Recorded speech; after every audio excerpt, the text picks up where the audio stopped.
ഉപ്പുകൊറ്റൻ ജനിച്ചപ്പോൾ തന്നെ അതാതിടങ്ങളിൽ മാതാപിതാക്കൾ ഉപേക്ഷിച്ച പറയിപെറ്റ പന്തിരുകുലത്തിൽ ഒരാളാണ് ഉപ്പുകൊറ്റൻ. ഉപ്പ് വിറ്റാണ് ആഹാരത്തിനുള്ള വക കണ്ടെത്തിയിരുന്നത് എന്നതിനാലാണ് അദ്ദേഹത്തിന് ഉപ്പുകൊറ്റൻ എന്ന പേര് ലഭിക്കുന്നത്. അലസമായ ഭാവം, നീട്ടിവളർത്തിയ താടിയും മുടിയും, മുഷിഞ്ഞ വസ്ത്രം, തോളിൽ സഞ്ചിയും മാറാപ്പും ഉപ്പുചാക്കും, ഇതാണ് ഉപ്പുകൊറ്റന്റെ വേഷം. ആരെയും കൂസാത്ത ഭാവമാണ് ഉപ്പുകൊറ്റന്.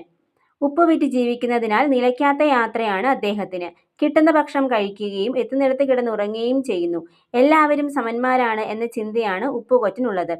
എല്ലാവരും മനുഷ്യരല്ലേ, ഒരേ ചോരയല്ലേ എന്ന വാക്കിൽ നിന്നും അദ്ദേഹം നല്ല മനസ്സിനുടമയാണ് എന്ന് മനസ്സിലാക്കാം.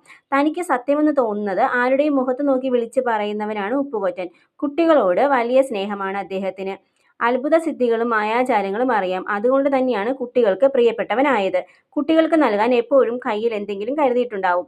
പാട്ടും നൃത്തവും ഉപ്പുകൊറ്റന് വശമുണ്ട്. എല്ലാത്തിലും സന്തോഷം കണ്ടെത്തുകയും ഉള്ളതുകൊണ്ട് സന്തോഷിക്കുകയും